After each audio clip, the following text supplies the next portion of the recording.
All right, you should be seeing presentation and welcome to CRM Admin Chats. Let me know if that's not what you're seeing, but I think we're good. Yeah. Okay. Awesome.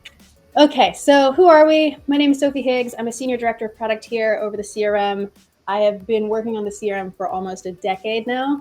So I like to say I know where all the skeletons are buried because I buried them myself mostly.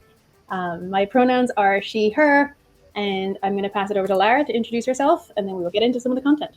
Thanks, Sophie. Hi, everyone. I'm Lara Tacito, like Sarah with an L. I use she, her pronouns, and I'm a Senior Director of UX here at HubSpot.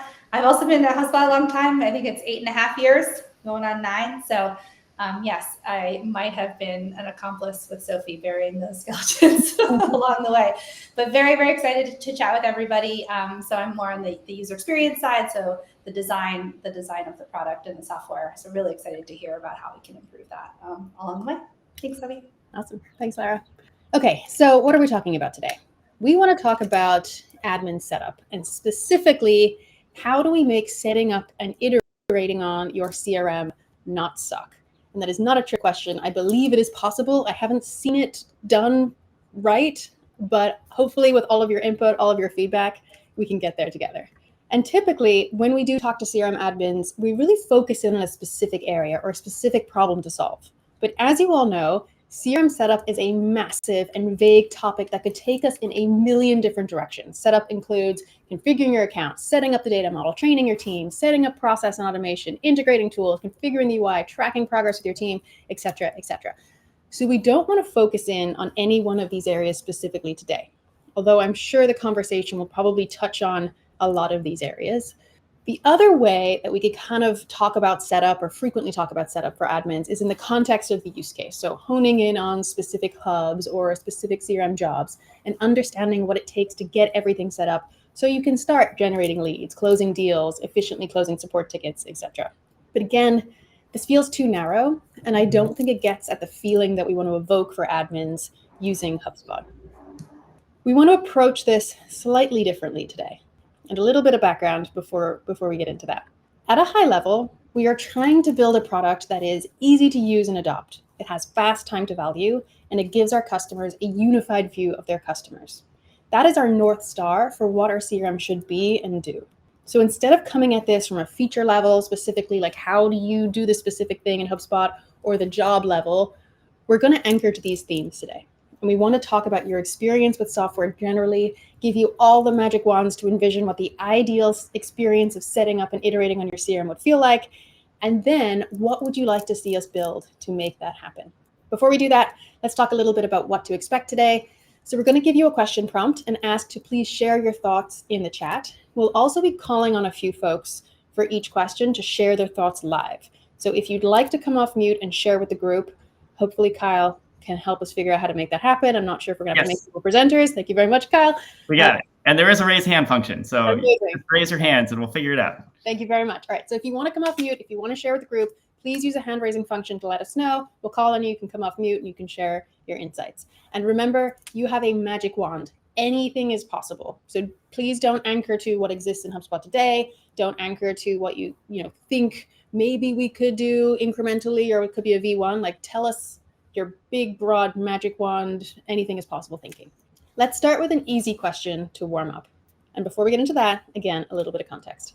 Internally, we like to think about the tasks or jobs that the folks using our product are doing. So for marketers, sales teams, service teams, RevOps, those tasks are really, really clear. Generate pipeline, provide a great support experience, make sure the business gets paid. But CRM admins, on the other hand, they have a myriad of jobs across account management, data management, user management, in addition to whatever processes they're setting up within marketing, sales, and service tools to enable those teams. And our assumption is that an admin's goal is to enable their front office teams to do their most effective work to drive better business outcomes. That is the assumption that we're operating on when we think about building tooling for admins, enabling you guys to get your job done more effectively. So these are easy warm-up questions for you. Is this right? Do you have other goals? And how do you and your boss know if you're doing a great job? How do you measure success? And then also, what would you do with your time if everything just worked seamlessly and you didn't have to be constantly fighting fires, constantly having to answer questions and everything was just working smoothly? Okay. Please put your answers to this in the chat. And if you'd like to raise your hand and let us know if you'd like to come off mute and share. Do you think this is right? What are your goals? How do you measure success? I like Casey says, my job is to make other people's jobs easier. Yep. I also like that Chad says, so many jobs. My hats have hats. Hatception. Okay, does anyone want to come off mute and share? Casey Hawkins. Oh, yes. Please. Hi, Casey. Hi, sorry. I didn't know how to do this. Great, Bob, you're doing great.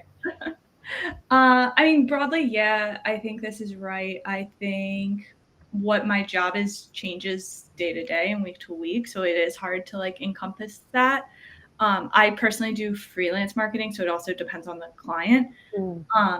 But usually how do I measure if I'm doing a good job is the efficiency of the teams that I'm supporting.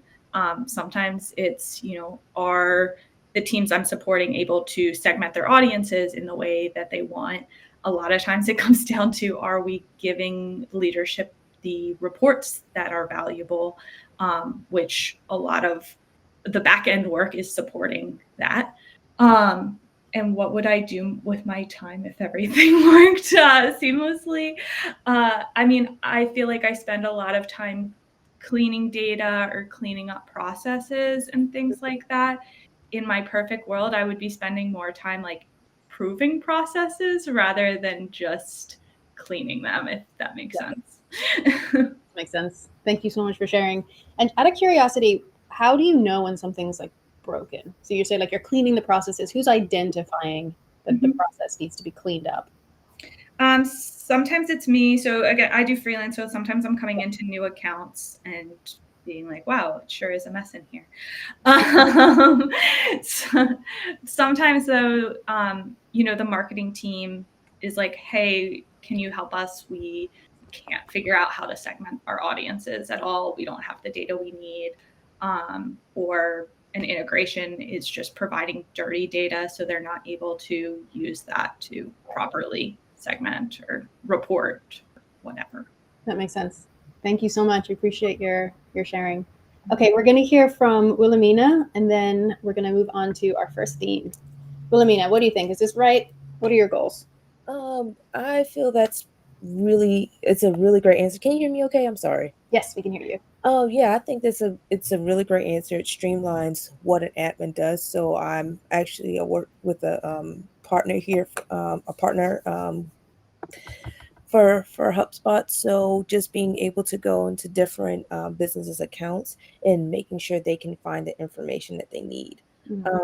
Also, just what's the other one? How do you know if you're doing a great job? They can actually kind of go to it right away. So the whole point is that they want to make data-driven decisions. So we consult them seeing what those data points are, making sure they get into the system effectively. And then from that point, I think the individual before said making sure they can build those reports and cleaning up is important. So definitely making sure that they can find the information effectively. That's important. What would you do with the time what I would do? I have to agree with the other presenter. Like I would be trying to streamline processes, but also making sure we can properly automate some things. And but the only fail safe with the automation is if somebody, I guess, wasn't say somebody left the company. How's that automation going to work moving forward? And how can we make that seamless when those tasks are spread amongst the rest of the team? Because let's say, for instance, you had someone who took all the accounts for the Southeast, right? And now that person is gone. Now we have to spread those across. So we have to say, okay, this person's no longer here. How can we spread that out? So that's kind of just one out of many use cases I could think about. But yeah. Appreciate you sharing. Thank you so much. Thank you. All right, guys, if I'm honest, I'm a little disappointed that no one in the chat said I would go and sit in the beach and enjoy a pina colada and have a great life. But I appreciate that all of you are just like figuring out how to make better business outcomes with all of your free time instead of going and having a nice cocktail on the beach. Okay, let's move to our first theme, which is easy to use and adopt. What does this mean? I think it means that the product is intuitive it's low friction, and it's consumer grade. And our first question in this theme is, think about an easy, ideally digital product that you really enjoyed using recently. What made it feel easy? And to kind of help you guys get your creative juices flowing, I'm going to call on Lara to give us an example here. Lara, what consumer grade product, or sorry, easy to use digital product have you used recently that you really liked? Sure. I'll just tell this example quickly to hopefully also get you all not just thinking about business software, but certainly can be business software. But I was recently out to dinner with a friend, and we wanted to split the bill. And I remember even like back in the day, splitting the bill meant having cash on hand, right? So you can each throw in cash, and then Venmo became a thing, which made that even easier. But I was able to we have Toast here in Boston. It's actually located where I live. But we have this Toast app, and you can actually scan the QR code and automatically split the bill from your phone. It's all connected. It was honestly the most seamless experience I've ever experienced in that particular use case. It's like, I feel like they really just anticipated what I needed and what the use case was so much that it was remarkable. So I feel like I love that feeling of just like, wow, I literally wanted to tell everyone about it. That's how remarkable it was as an experience. So hopefully that's an example. It can be kind of as small as that too. You don't have to just think about, work. Awesome. Thank you so much, Lara. Appreciate that. Looks like Tom has put something in the chat. SendSpark video recording tool, in-app help cards, and a step-by-step process. That's pretty interesting. Thank you for sharing, Tom. Peyton loves the Toast app. Tom, I would love for you to come off of mute and share your experience. And team, please keep putting your thoughts here in the chat, because we want to gather all the information we can. All right, over to you, Tom. Okay. So SendSpark is a company that they actually are a HubSpot client, but it's a video recording tool, much like Vidyard. And so what's cool, here's the reality, right? You get a new piece of software and you think to yourself, I'm going to spend an hour learning this. Well, the reality is you spend about 10 or 15 minutes on it. And then you come back and you say to yourself, oh, I'm going to learn something else. But you need an automated, step-by-step sequential process to do that, and in-app cards that point you in the right direction. Now, one of the key people on this call today has built such a thing, and we took that and we built it out for HubSpot. So we put people through a HubSpot onboarding process. They get 72 steps done in order in a couple hours versus 6 to 8 weeks with HubSpot onboarding. Mm-hmm. SendSpark does it. You can do it with HubSpot. Yeah. So it sounds like it's being in context. It's kind of reducing what might take 6 to 8 weeks down to something that's more digestible and more like when you're in the spirit of learning, like when you've just started using the app, you kind of want to get started. You've got that activation energy, you've got that urgency, and that's when you really want to be providing that kind of onboarding assistance. Is that right? Exactly. And when someone says, here, you're on step 3, when you do step 3, it sends a signal back and says, okay, great. We know they got through 3. Here's step 4. Yeah. Boom. Here's 5. Here's 6. Now they can jump, but they know where they're in the process and we know where they're in the process. You don't need Monday.com or ClickUp or Excel to manage all this, but what you do need is the sequence and the correct order and the documentation. So you can go back as an admin and say, oh, step 3, we were supposed to do this. Yep, it's still right. And nobody's changed it on me.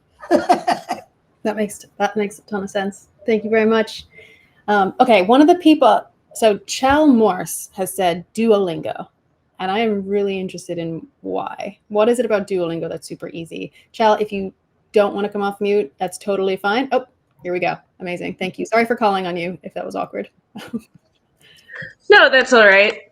Duolingo's app is designed to start with the building blocks of language, and the design combines visual as well as very simple instructions and sentences in a way that is easy for people to grasp. You see a path and you know the next place to go along. It's got, 3 out of 4 lessons complete so that you know how many times to keep clicking on that one stepstone on the path, as well as trying to find symbols for the other cards you can jump to.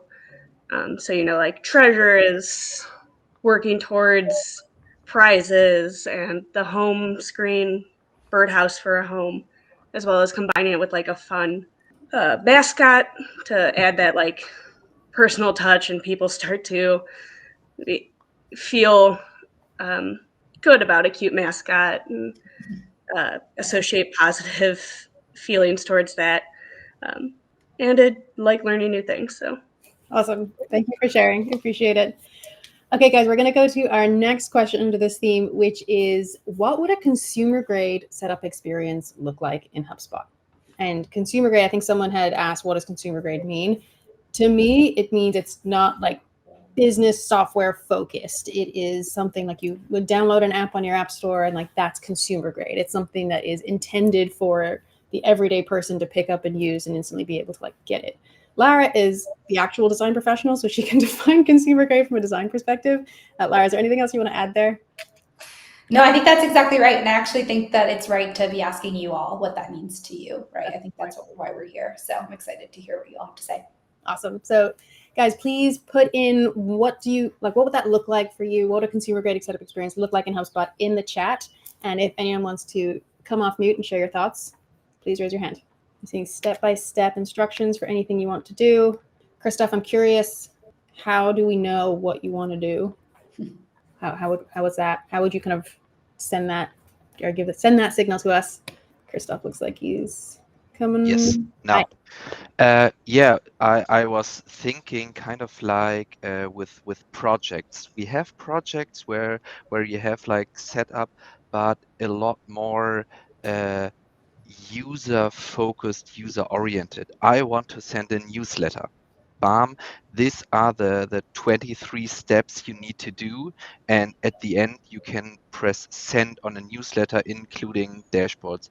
I want to do this. This is how people think, and I think this is the best way to get them on board. For example, you can also make it bigger with the projects type. Okay, I want to have a fundamental setup, but most people, when they start HubSpot, they come because HubSpot is a solution to a problem. That makes a ton of sense. Thank you. And is that consumer grade in your mind? Like what makes it consumer friendly? And then we'll go to Jason. I honestly have to say I don't really know what consumer grade means, but I think it's consumer friendly, definitely, because they get to the solution they want on the fastest. I mean, it's the what is it called, the step when a person understands that they made the right choice buying the product. There's a smart term for it. I don't know. And I think this is the fastest way to that step. Awesome. Thank you so much. All right, Jason, let's hear from you, and then we'll move to our next question under this theme. Hi, guys. Yeah, I feel like I'm a freelancer as well, and I feel like the most common question I get is, can we do this? And if we can't, what do we need to do to get to that point? It's like the answers are always like so multifaceted, and the reason I can kind of add value is because I'm answering at their level, at their license. It's a yes or it's a no. The next level up will get you this, but it will also get you 5 more things. I think something that could do what I kind of do at the moment in a Q&A kind of response in an AI kind of way would be super useful. So where you could ask it like, hey, I'm a marketing pro. I just wanted to be able to do this, this, and this. Is that possible? Or is that like something that's on the next level up? Something like that. I think people are using AI, ChatGPT to do that anyway outside of HubSpot. So if you brought that in to HubSpot, maybe that could be quite useful as a consumer grade type thing. Yeah, I love that. I think something that consumer grade apps often have is they're just better at knowing the context of who you are, what your situation is, what you're using, etc. And I think HubSpot could definitely do a much better job incorporating those things into the onboarding experience. Okay, awesome. And then finally, what was or is the most tedious part of setting up your CRM? Answers in the chat, please. And if anyone wants to raise their hand and share, please do so. Jacinda, approve. Jacinda, go for it. Yes. Hi, I'm so sorry about that. This question is so relevant. Hello everyone. I apologize for just jumping in, but I'm 2.5 days into my HubSpot and I'm already not, don't clap. I was up for 4 hours. I was up till 4 a.m. trying to do 2 invoices. That's how bad this has been for me.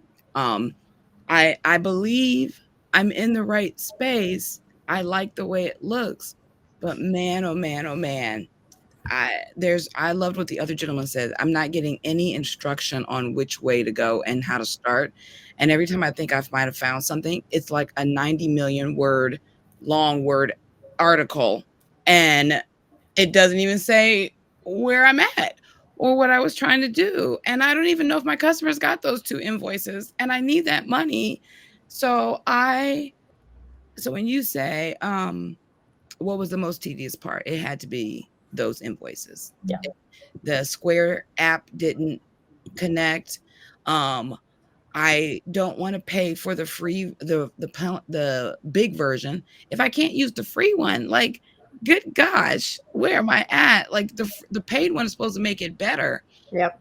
So I want to try to use the free one as much as I can. So I switched my entire banking system last night to use Stripe, and it still took me till 4 a.m.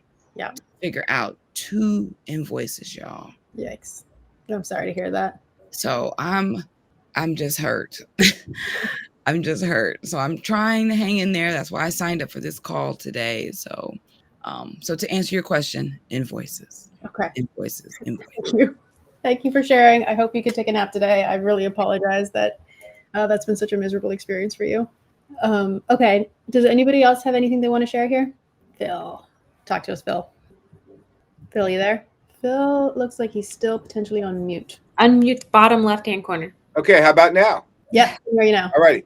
So Hi. I'm arguing for the use case of projects in HubSpot. I love them. That's a great place to have all this stuff lined out, to have consistent training for everybody. Mm-hmm. And I know a lot of people don't use projects for that, but you're already in HubSpot. It's already there. You can have videos in that portal about that portal and attach knowledge articles. So I'm a big champion of using HubSpot projects for training because you've got it there. I don't think a lot of people realize it's a great training tool if you use it properly. That's great to know. Thank you. So what was the most tedious part of setting up your CRM? Was it training folks? Was it kind of getting all the information in one spot so you could get people doing the right things? Phil, you've muted yourself again. Yeah. So when it comes to projects, I just like consistency. You can fix processes, but you can't fix people. So if your process is flawed, your outcomes will be flawed.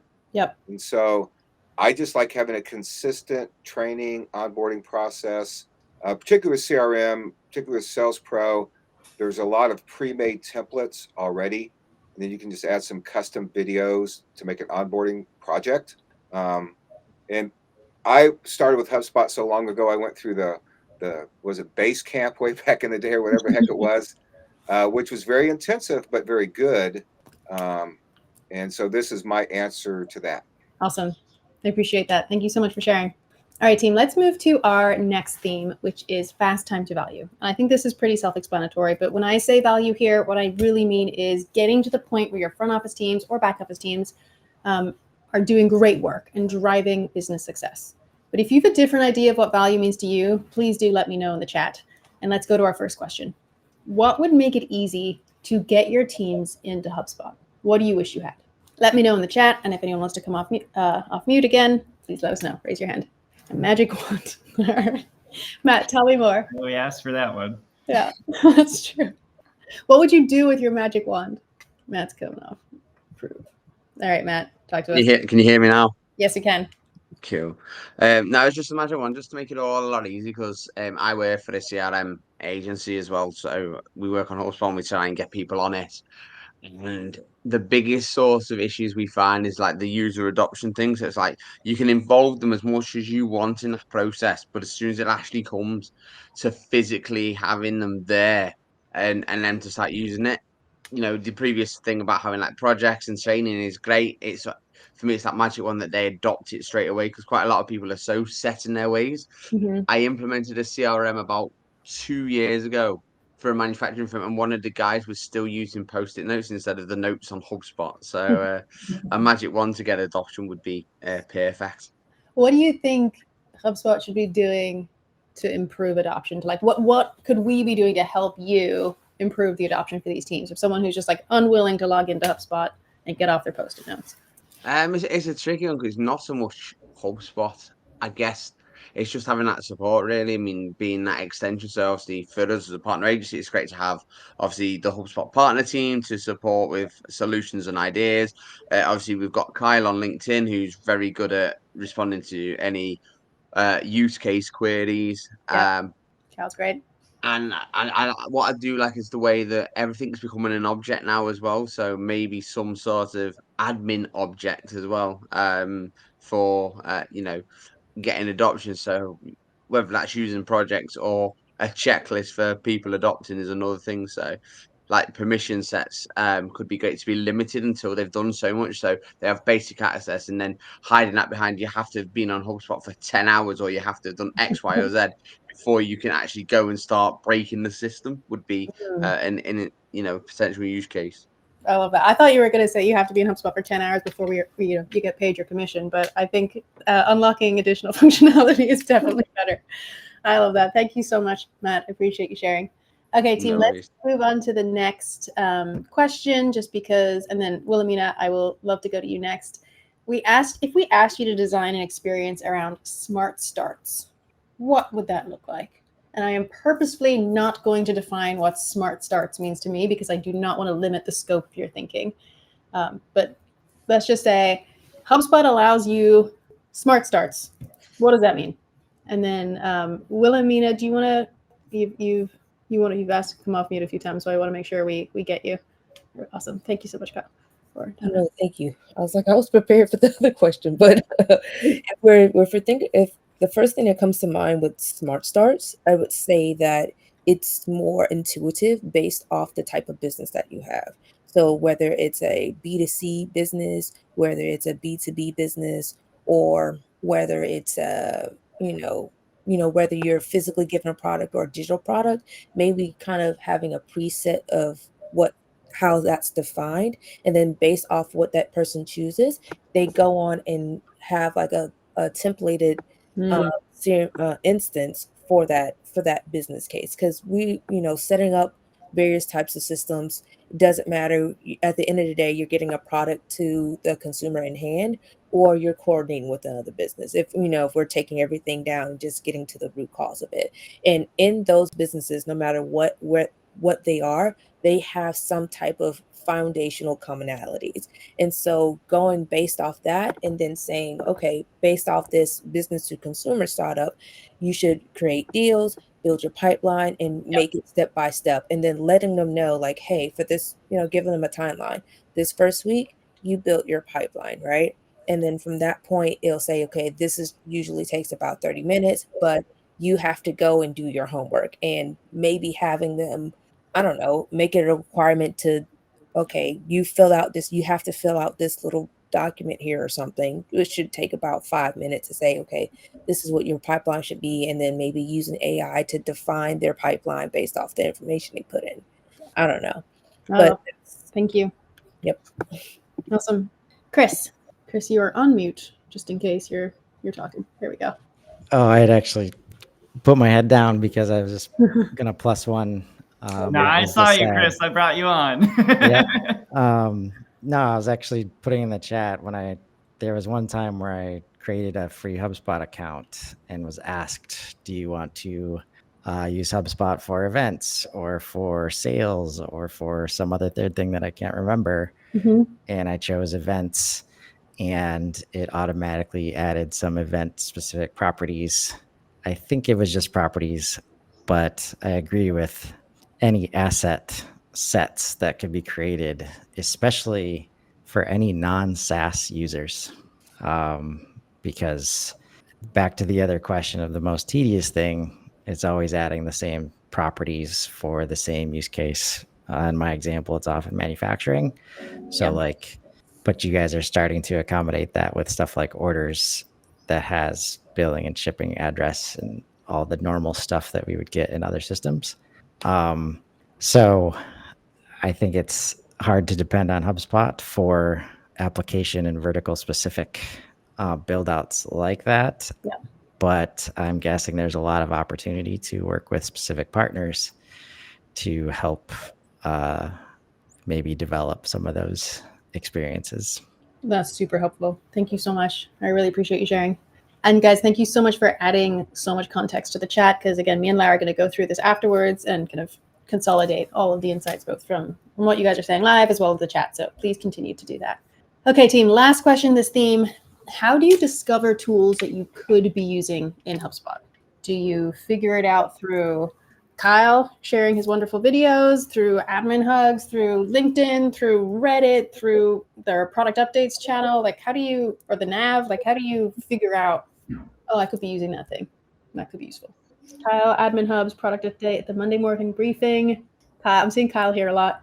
Kyle, I feel like the TLDR of this whole thing is we just need to be embedding you more in the product. We just need more Kyle in the product. Okay, does anyone want to come off mute and share how they discover tools or have the most recent discovery motion that they went through? Marketplace, hugs, Kyle. I'd be curious to know, since apparently we all just want to talk about me. I am very proud, and I will never apologize for the fact that I have 20,000 followers and I'm having an impact. But I suspect there are roughly probably 2 million users of HubSpot. So my penetration is literally a rounding error away from zero. So where, for the people who aren't hanging out on LinkedIn all day, every day, where would we need to put this stuff for them to actually see it? That's a great question. Maria, what do you think? Sorry, I was muted. I think that the product updates, it's a little bit hidden in the system. Like, I didn't discover that until probably inbound last year. Otherwise, if it was more visible somewhere in the system, I think that would be a little helpful as well. I also love the spotlight that was done this year. That was great. Glad to see that. Glad to hear that was helpful. Awesome. Thank you so much. What about you, Kelly?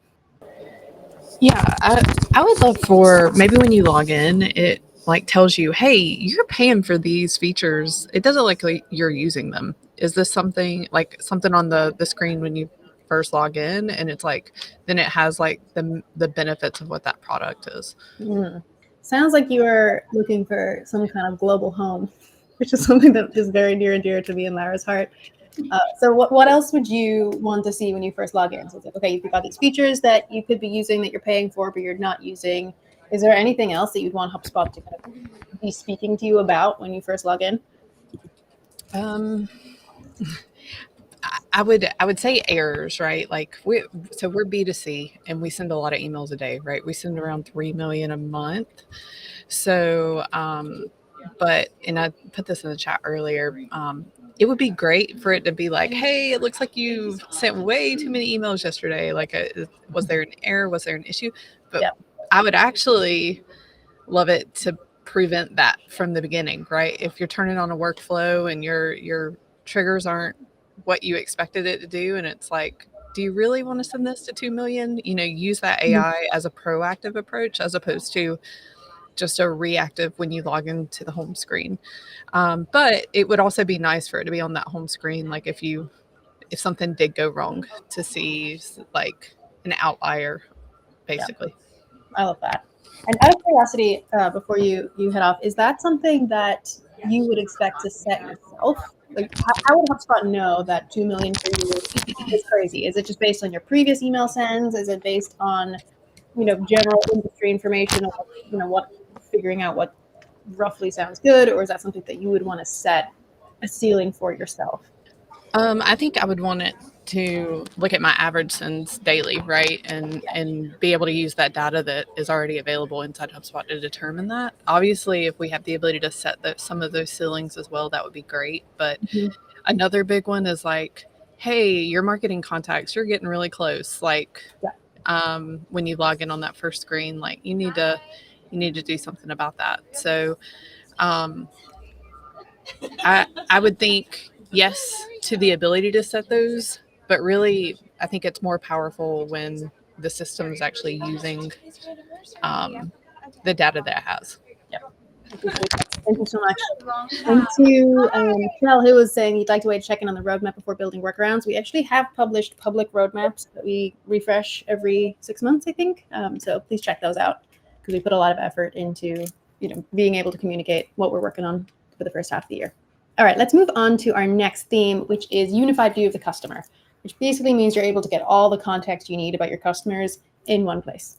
And our first question here is, which came first in your setup flow? Defining your ideal data model, like did you get all that kind of flow charted out on a Post-it note, on a Google drawing or whatever?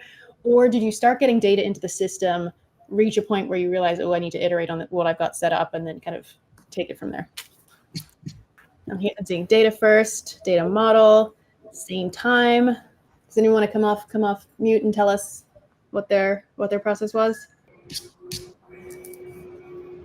Let's have a look. Let's hear from Wood. Sorry, Kyle. I feel like I'm taking the fun away from you of like approving. No. It's just been saying an individual person's name, but that time it said some attendees because there were 3 at once, and I've never seen that. Kyle's just nervous. That's all. Ideally, with I do this with a tech partner. Mapping the data models first is ideal. Plus, my background's in logic, so modus ponens, all the rules is ideally design first and then implement. But in most cases, it's just not possible from the client. They don't know enough to get you enough information at that stage. And at least I think most of the admins would say a quarter to the third of the information you get from clients in regard to something that technical and analytical, it's not accurate. So most of the time it gets a good start. You get a basic association structure, get into the system and then see, oh, look, 64% of your deals don't have accounts for companies. So that's what I thought.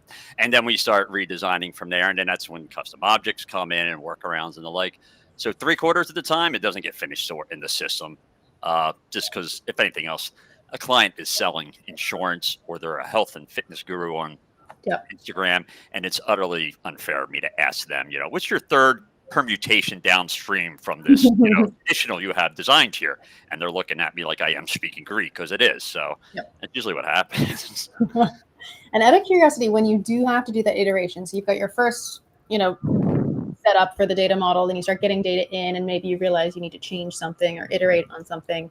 How easy is it to iterate? Or are there specific things that you are like holding you back from being able to like easily update the data model? What would really be easily is, I know this, I'm asking for the sky here, but an almost to Miro level of visualization tools within HubSpot.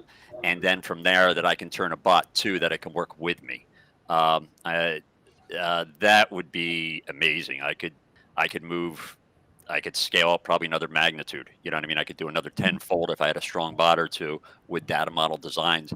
It just needed first order predicate logic or sentential logic. If A then B, A therefore B modus ponens. There's those 16 basic rules. If it could know that and it could analyze that, we could probably data model build at a magnitude of order higher, I would imagine. Awesome. I love that. And I'd probably get a HubSpot tattoo. You got really think I was drinking the orange Kool-Aid then. Amazing. Well, please send me a picture of that if that ever happens. All right. Well, we're going to ask you to share your thoughts now. What do you think, Tom? Oh, I'm sorry. I didn't hear my name there. So we're a HubSpot partner, and we do things a little bit weird. We actually show people the end product in HubSpot because we have vertical instances. So we can say, oh, you're in construction. Here's what we've built. What do you want? So Salesforce figured this out a long time ago, and so did Microsoft.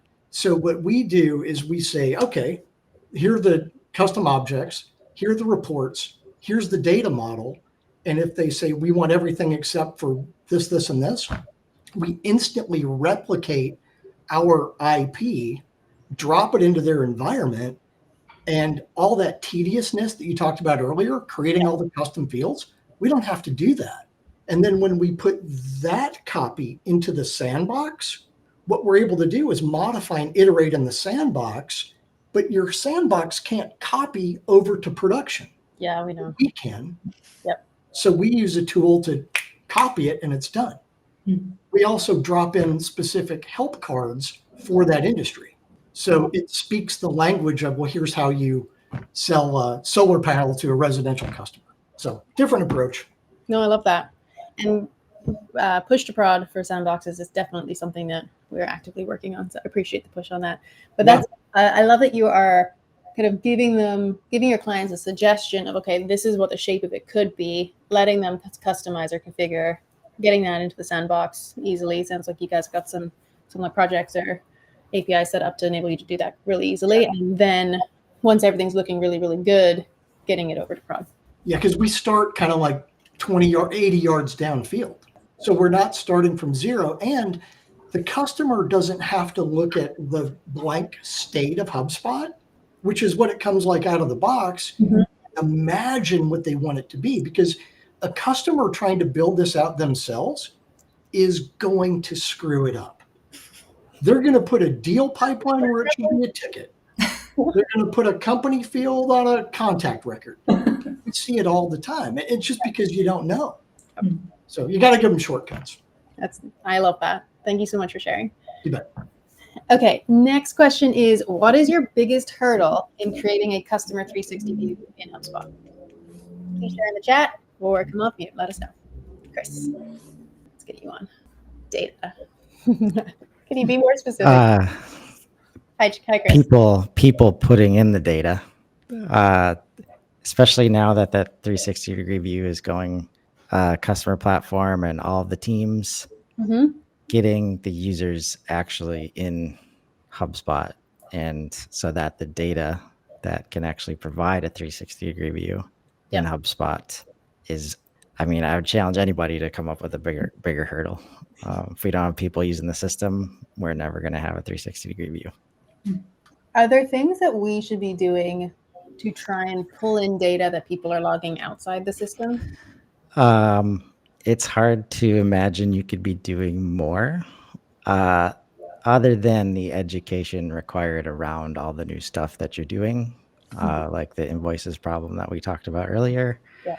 I think the Commerce Hub team knows there's a severe lack of content and enablement related to that whole space.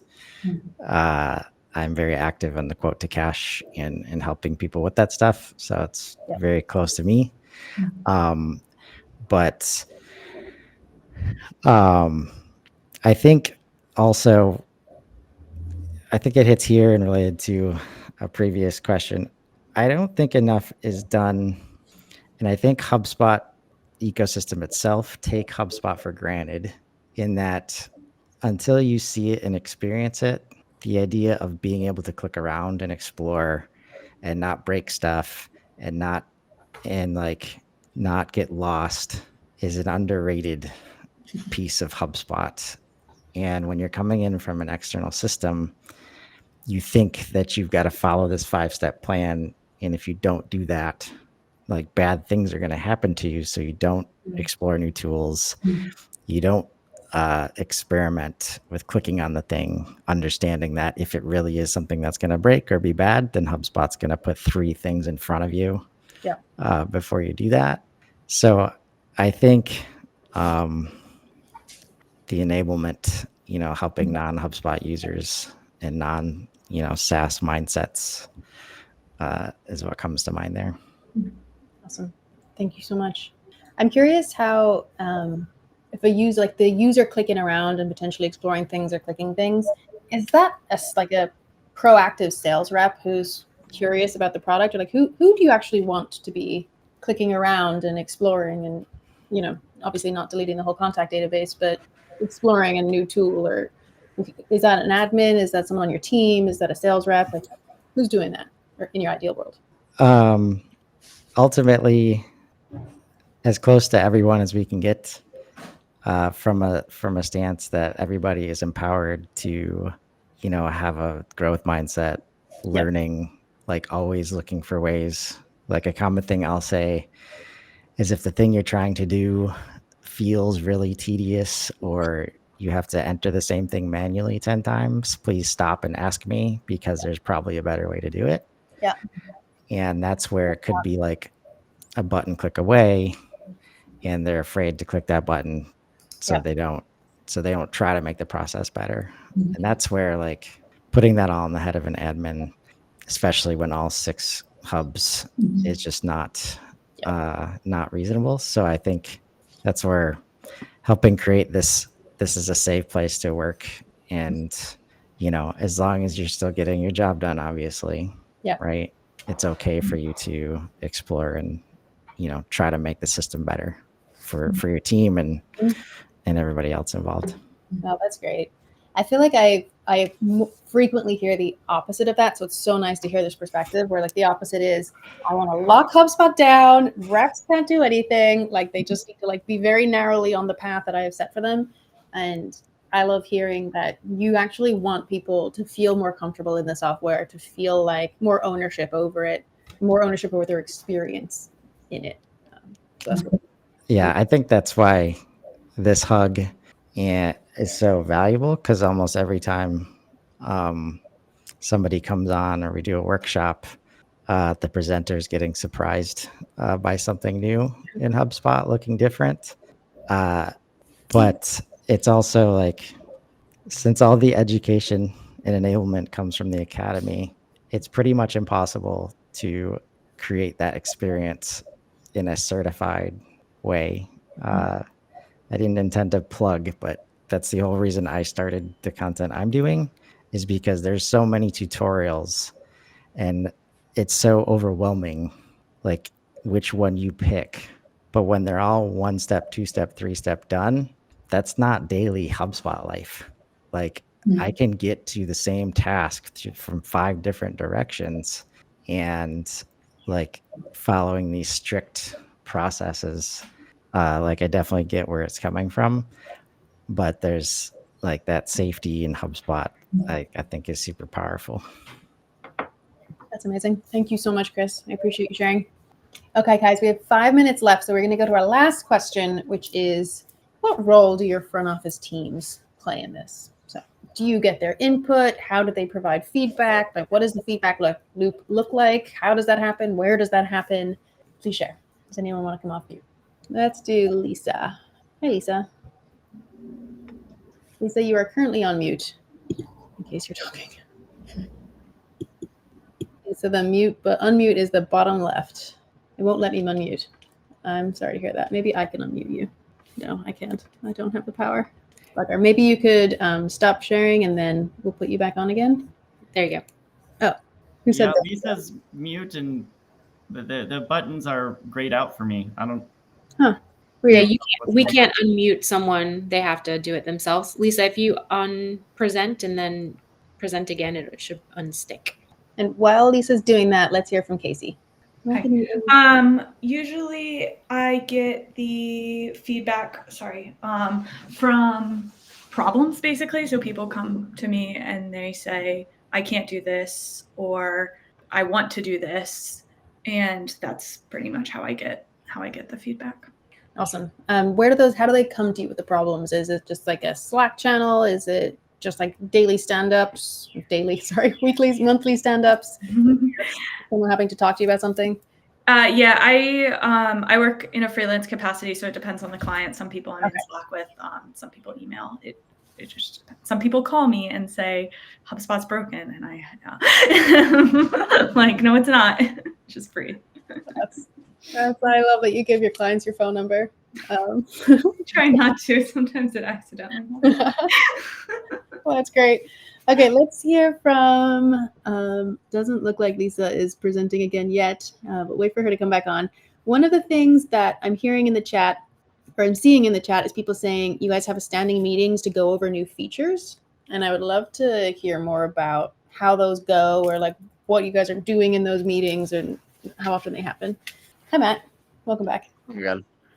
So yeah, from our sort of agency, I always try to get the front office teams involved at the scoping stage. So before anything is even built, and when there's also testing and things. So understanding, so what is your current process? What are your current issues? So then when we're building the HubSpot instance for them, or assisting them with either migration or building out a custom object, for example, understanding what their issues are and make sure they're involved in the sort of testing of that as well. So making sure that it can do their job for them, making their life a lot easier, because that also helps with that earlier question we were talking about in terms of getting the buy-in as well. So having them on that feedback loop, so having, you know, someone say, right, what's your issues? Right, let us know your issues. Right, we've built this. Can you test this for us? And then when it goes live, they also feel like they can come to you as well, and be like, this doesn't seem to be working. Can you have a look?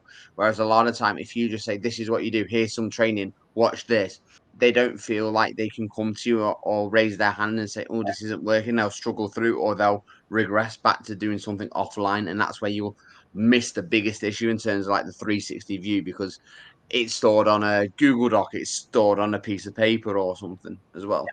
That makes a ton of sense. Just being open to the feedback and open to helping them out.